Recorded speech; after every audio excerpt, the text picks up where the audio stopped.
Hadirin hadirat yang dirahmati oleh Allah. Ayo kita kembali kepada Rasulullah. Ayo kembali lagi kita kepada baginda Nabi Muhammad SAW. Dunia akhirat akan dijamin oleh Allah Subhanahu Wa Taala. Anda akan bahagia. Akan tetapi jangan harapkan kebahagiaan kalau Anda jauh daripada Rasulullah. Jangankan harapkan Anda kebahagiaan kalau Anda tidak mau bersolawat kepada Nabi Muhammad. Jangan harapkan kebahagiaan kalau Anda enggan untuk menjalankan sunnah-sunnah baginda Nabi Muhammad. Jangan harapkan kebahagiaan dunia akhirat kalau Anda tidak menerapkan akhlaknya baginda Nabi Muhammad sallallahu alaihi wa ala alihi wa sahbihi wasallam. Mudah-mudahan Allah Subhanahu.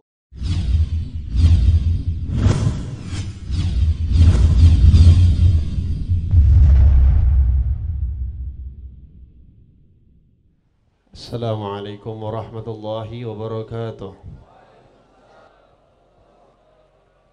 Alhamdulillahi rabbil alamin. Nahmaduhu wa nasta'inuhu wa nastaghfiruhu wa nastahdihi.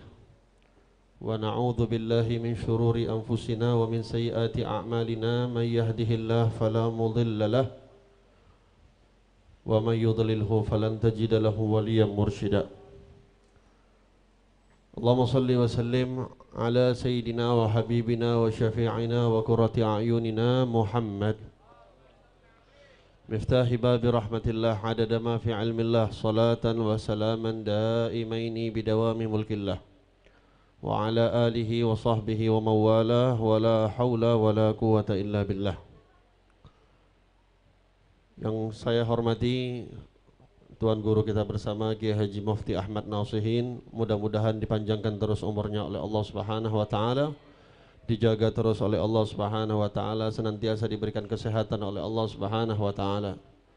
Begitu juga tuan-tuan guru Sohibul Bait, Kiai Haji Buya Tengku Zulkarnain, Abun Siantar, orang-orang tua kita, Ustadz Zulfikar Hajar dan para alim ulama yang tidak dapat saya sebutkan satu persatu namanya, Ustadz Ja'far Shaghir, para alim ulama, para umara, mudah-mudahan berkumpulnya kita yang tadi dapat rahmat daripada Allah Subhanahu wa taala, diturunkan rahmat oleh Allah Subhanahu wa taala, dan perkumpulan kita tidak lain dan tidak bukan hanya untuk karena menyenangkan rahmat terbesar yang diutus oleh Allah Subhanahu wa taala Nabi Nuna Muhammad sallallahu alaihi wa ala alihi wa sahbihi wasallam. Mudah-mudahan insyaallah perkumpulan-perkumpulan semisal ini diperbanyak oleh Allah Subhanahu wa taala, khususnya di negeri kita di Sumatera Utara. Mudah-mudahan insyaallah dimakmurkan terus perkumpulan-perkumpulan ini oleh Allah Subhanahu wa taala. Perkumpulan-perkumpulan semisal ini perlu diperbanyak untuk kita menandingi daripada perkumpulan-perkumpulan yang membawa murka daripada Allah Subhanahu wa taala. Dan mudah-mudahan insyaallah majlis-majlis semisal ini pun dimakmurkan oleh Allah Subhanahu wa taala. Amin ya rabbal alamin. Hadirin hadirat yang dirahmati oleh Allah Subhanahu wa taala.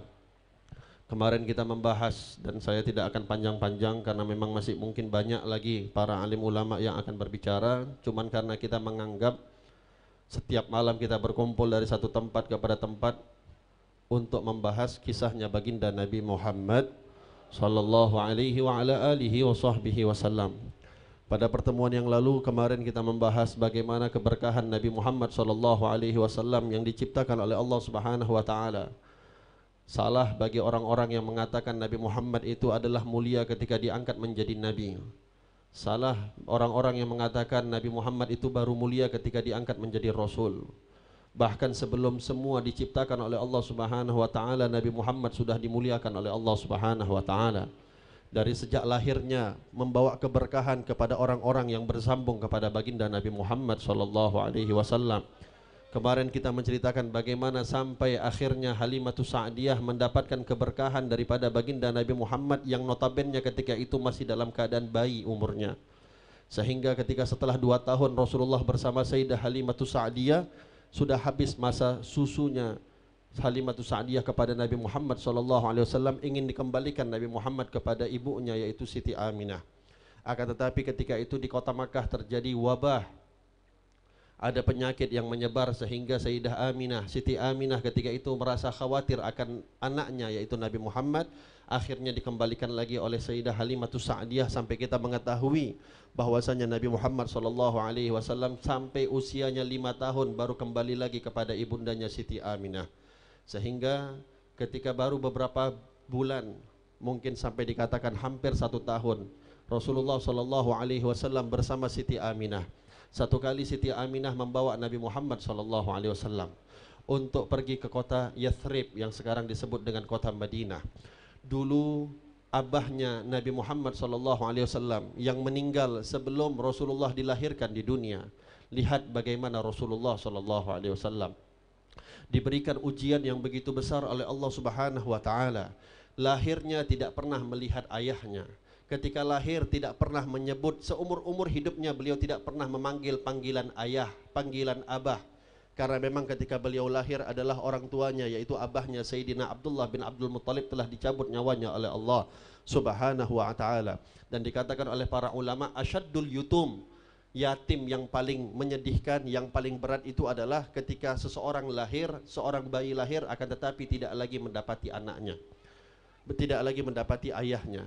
Sehingga dikatakan Sayyidah Aminah mengajak Rasulullah SAW, mengajak Nabi Muhammad yang usianya masih sekitar 5 atau 6 tahun bersama satu orang wanita bernama Ummu Aiman. 3 orang 2 unta berjalan dari kota Mekah menuju kota Madinah, berziarah. Dibawa Nabi Muhammad SAW untuk mendatangi keluarga kerabat daripada pamannya, yaitu daripada saudaranya abah Rasulullah bernama Abdullah bin Abdul Muttalib. Karena Sayyidina Abdullah ini ibunya daripada Bani Najjar. Bani Najjar daripada orang-orang yang ada di kota Madinah.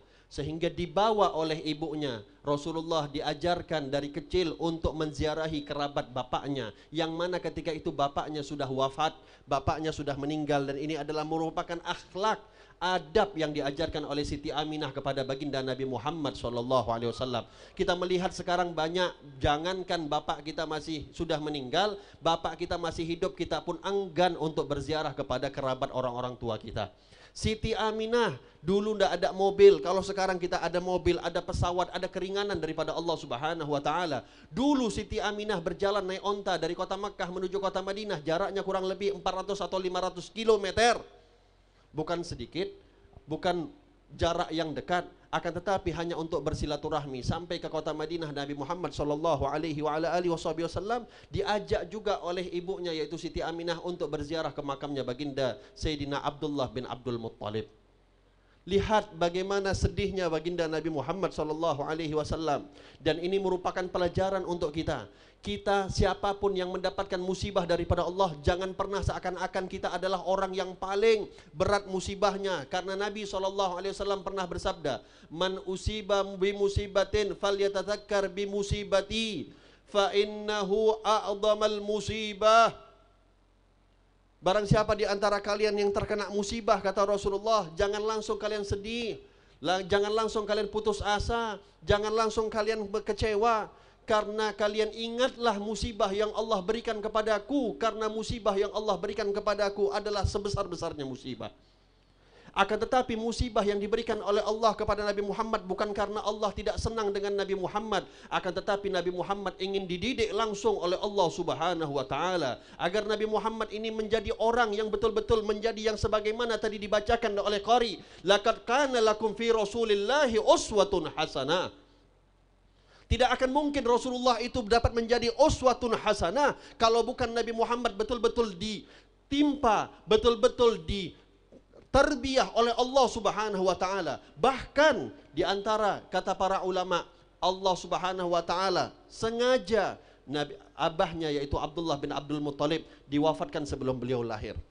Ibunya ketika usia beliau masih 6 tahun diambil oleh Allah Subhanahu wa taala umurnya, nyawanya. Diambil oleh kakeknya Sayyidina Abdul Muttalib ibn Hashim, cuman dapat 2 tahun sama kakeknya, diambil juga nyawanya oleh Allah Subhanahu wa taala. Seakan-akan semua orang yang dekat dengan Nabi Muhammad diambil nyawanya oleh Allah. Mungkin kita akan merasakan kalau ada anak yang semisal itu zaman sekarang, mungkin kita mengatakan ini anak bawa sial. Siapapun yang dekat sama dia itu diambil nyawanya oleh Allah. Tapi Nabi Muhammad tidak. Nabi Muhammad ini dinampakkan oleh Allah, diajarkan kita oleh Allah Subhanahu wa taala. Allah tidak ridha Nabi Muhammad ditarbiyah dengan manusia. Allah langsung yang mau tarbiyah Nabi Muhammad. Allah langsung yang mau didik Nabi Muhammad, sehingga Nabi Muhammad pernah mengatakan, "Addabani Rabbi fa ahsana ta'dibi." Aku diajarkan oleh Allah Subhanahu wa taala dengan sebaik-baik pengajaran daripada Allah Subhanahu wa ta'ala. Sehingga kita dapati bagaimana ketika Rasulullah baru sekali jumpa dengan ayahnya, bukan di dalam keadaan nyata, bukan dalam keadaan hidup, akan tetapi berziarah kepada kuburnya. Lalu singkat cerita, Nabi Muhammad setelah selesai urusannya dengan Siti Aminah di kota Madinah, balik Nabi Muhammad ke kota Mekah. Di dalam perjalanan ke kota Mekah, Siti Aminah dalam keadaan sakit. Sakit Siti Aminah, sehingga ketika sampai dalam satu lembah bernama Abwa, Siti Aminah meminta berhenti. Ummu Aiman ketika itu berada dengan Siti Aminah. Nabi Muhammad memangku Siti Aminah. Usia beliau 6 tahun ya ikhwan. Usia beliau 6 tahun. Sampai ketika itu Siti Aminah dalam keadaan sakit yang membawa beliau akhirnya meninggalkan dunia. Sebelum beliau meninggalkan dunia, beliau mau peluk wajahnya Nabi Muhammad. Ummu Aiman mengatakan, beberapa kali aku melihat Aminah ketika itu ingin merangkul Rasulullah, seakan-akan ingin memeluk baginda Nabi Muhammad. Siti Aminah mengatakan, "In sahha ma absartu fil manami fa anta mab'utsun fil anami." Engkau, kalaulah memang sahih, kalaulah memang benar apa yang dinampakkan oleh Allah di dalam mimpi-mimpiku, maka engkau anakku akan menjadi orang yang diangkat oleh Allah Subhanahu wa taala untuk orang-orang semua yang ada di semesta alam. Lalu Siti Aminah mengatakan, likulli hayyin mayyit wa likulli jadidin wabal wa likulli kabirin yafna wa dzikril baqi wa dzikri baqi. Inni mayyitun wa dzikri baqi. Kata Siti Aminah, semua yang hidup akan mati, semua yang baru akan usang, semua yang besar, semua yang tua akan lapuh. Aku sebentar lagi akan mati, kata Siti Aminah. Bentar lagi aku akan wafat. Akan tetapi anakku, kata Siti Aminah kepada Rasulullah yang usianya masih 6 tahun, kata Siti Aminah, inni mayitun wa dzikru baqi. Aku akan mati, aku akan menjadi mayat, akan tetapi kenang-kenanganku akan ada terus bersama engkau wahai anakku. Sehingga sampailah wafatnya Siti Aminah. Anda bayangkan anak usia 6 tahun menggali langsung bagaimana kubur ibunya. Tak ada orang ketika itu, cuma Rasulullah dengan Ummu Aiman berdua. Satu anak kecil, satu orang wanita, tak ada satu manusia pun. Rasulullah SAW yang menggali kuburnya beliau, ibunya. Memang kita mengatakan banyak anak yatim, tapi adakah anak yatim yang usianya 6 tahun menggali kuburnya ibunya sendiri? Dikali oleh Sayyidina Rasulullah SAW, sehingga ketika ingin dimasukkan oleh Ummu Aiman jasadnya Siti Aminah, Sayyidina Ummu Aiman mengatakan kepada Rasulullah, ya Muhammad, jangan kau masuk, jangan engkau lihat. Ummu Aiman melihat bagaimana tergoncangnya hati Rasulullah yang hidup baru 1 tahun sama ibunya, akan tetapi dicabut nyawanya oleh Allah. Akhirnya tetap memaksakan Sayyidina Muhammad SAW memasukkan jasadnya Siti Aminah. Sampai ketika selesai pemakaman, pulang Ummu Aiman dengan Rasulullah sampai ke kota Mekah, dinampak oleh Abdul Muttalib. Abdul Muttalib langsung tak enak perasaan, kok pergi bertiga pulang cuman berdua. Akhirnya Abdul Muttalib mendatangi Nabi Muhammad yang dalam keadaan menangis. Abdul Muttalib nanya, aina ummak ya Muhammad, mana ibumu wahai Muhammad? Nabi Muhammad cuma bilang, ummi, ummi, ummi, ummi, ummi. Sambil menangis Nabi Muhammad mengatakan ummi. Akhirnya Ummu Aiman yang mengatakan, lakat matat Aminah. Aminah telah meninggal. Aminah telah meninggal. Melihat hal itu, cucu yang paling disayang oleh Abdul Muttalib daripada anak yang paling disayang, yaitu Sayyidina Abdullah, anak kesayangannya Sayyidina Abdul Muttalib. Abdul Muttalib langsung memeluk Sayyidina Muhammad SAW. Langsung beliau mengatakan, anta waladi, anta waladi, ente anak aku, ente anak aku. Jangan takut nak, engkau adalah anakku. Dapat kabar, dapat angin segar, Nabi Muhammad diasuh oleh kakeknya cuma bertahan 2 tahun, itu pun dicabut nyawanya oleh Allah Subhanahu wa taala. Hadirin hadirat yang dirahmati oleh Allah, Nabi sudah mengingatkan kepada kita, siapapun di antara kita yang kena musibah jangan langsung putus asa. Ingat Nabi Muhammad SAW, Anda mau sebut musibah apapun yang Anda dapati, pasti Nabi Muhammad lebih parah mendapatkannya. Nabi Muhammad sudah mendahulunya lebih parah daripada hal itu. Kita mengatakan musibah ditinggal anak Nabi Muhammad, 6 anak beliau wafat sebelum beliau wafat. 3 laki-laki, 3 perempuan, hanya 1 Sayyidah Fatimah yang masih hidup ketika Rasulullah masih dalam keadaan hidup, masih dalam keadaan wafat. Dan itu pun Rasulullah sudah mendapatkan kabar bahwasanya orang yang paling dekat daripada keluarganya Rasulullah yang akan menyusul beliau ketika beliau wafat adalah Siti Aminah, anaknya sendiri. 6 beliau kehilangan anaknya. Kita mengatakan kehilangan istri merupakan berat. Nabi Muhammad juga bukan 1-2 kali kehilangan istrinya. Sayyidah Khadijah, manusia yang paling dicintai oleh baginda Nabi Muhammad, wafat sebelum Rasulullah wafat. Ayahnya wafat, ibunya wafat, kakeknya wafat, pamannya yang membela habis-habisan untuk beliau pun diwafatkan oleh Allah Subhanahu wa taala.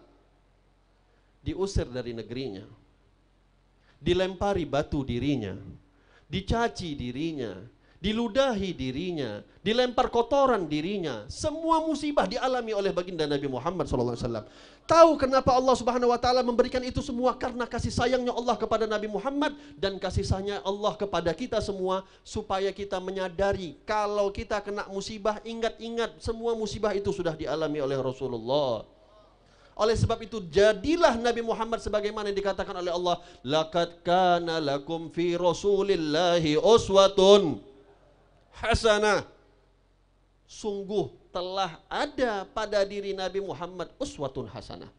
Untuk kita, kata Allah, lakum, untuk kita, uswatun hasanah. Contoh terbaik yang diberikan oleh Allah Subhanahu wa taala. Oleh sebab itu hadirin hadirat yang dirahmati oleh Allah, Anda mau senang, ikut Nabi Muhammad. Anda mau bahagia dunia akhirat, ikut Nabi Muhammad. Anda ingin menjadikan apapun diri Anda ingin menjadi umarok, ikutlah umarok seperti baginda Nabi Muhammad. Nabi Muhammad bukan tidak pernah menjadi umarok, Nabi Muhammad pernah jadi umarok. Umaroknya Nabi Muhammad adalah umarok yang terbaik. Anda ingin menjadi kepala keluarga yang terbaik, ikutlah sebagaimana kepala keluarga Rasulullah SAW. Anda ingin menjadi suami yang baik, jadilah suami sebagaimana Nabi Muhammad SAW. Anda ingin menjadi seorang ayah, jadilah ayah seperti baginda Nabi Muhammad SAW. Permasalahan terbesar kita di zaman sekarang bukan karena hal ini dan itu, akan tetapi kita tidak menjadikan Rasulullah sebagai uswatun hasanah. Itu permasalahan kenapa kita umat muslimin sangat mudah digoyang oleh serangan manapun, karena kita tidak menjadikan di dalam hati kita uswatun hasanah. Ketika Nabi Muhammad dihinakan oleh orang-orang kafir, apakah kita termasuk orang yang justru bereaksi untuk menampakkan akhlak Nabi Muhammad, atau kita menampakkan di hadapan wajahnya Rasulullah SAW, justru kita malah mengidolakan, malah mengikuti orang-orang yang malah menghina Nabi Muhammad? Hadirin hadirat yang dirahmati oleh Allah, ayo kita kembali kepada Rasulullah. Ayo kembali lagi kita kepada baginda Nabi Muhammad SAW. Dunia akhirat akan dijamin oleh Allah Subhanahu wa taala, Anda akan bahagia. Akan tetapi jangan harapkan kebahagiaan kalau Anda jauh daripada Rasulullah. Jangankan harapkan Anda kebahagiaan kalau Anda tidak mau bersolawat kepada Nabi Muhammad. Jangan harapkan kebahagiaan kalau Anda enggan untuk menjalankan sunnah-sunnah baginda Nabi Muhammad. Jangan harapkan kebahagiaan dunia akhirat kalau Anda tidak menerapkan akhlaknya baginda Nabi Muhammad sallallahu alaihi wa ala alihi wa sahbihi wasallam. Mudah-mudahan Allah Subhanahu wa taala merahmati kita.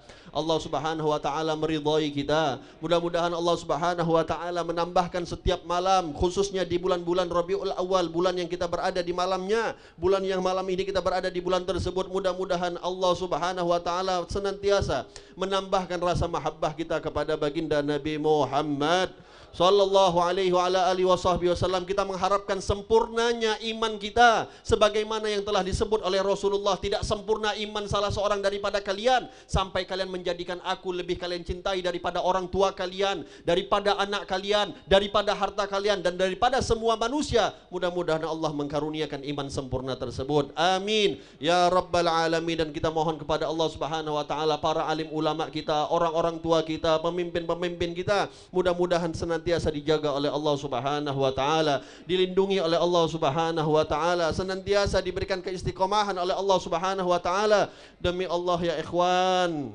satu orang alim kita meninggalkan kita merasakan ketinggalan, kesedihan yang luar biasa. Tinggallah beberapa orang alim yang ada dengan kita. Mudah-mudahan senantiasa dijaga terus oleh Allah Subhanahu wa taala sehingga dapat membimbing kita semua. Amin ya rabbal alamin. Tidak dapat saya berpanjang lebar pada kesempatan kali ini. Masih banyak lagi para alim ulama yang akan menyampaikan. Wabillahi taufiq wal hidayah. Assalamualaikum warahmatullahi wabarakatuh.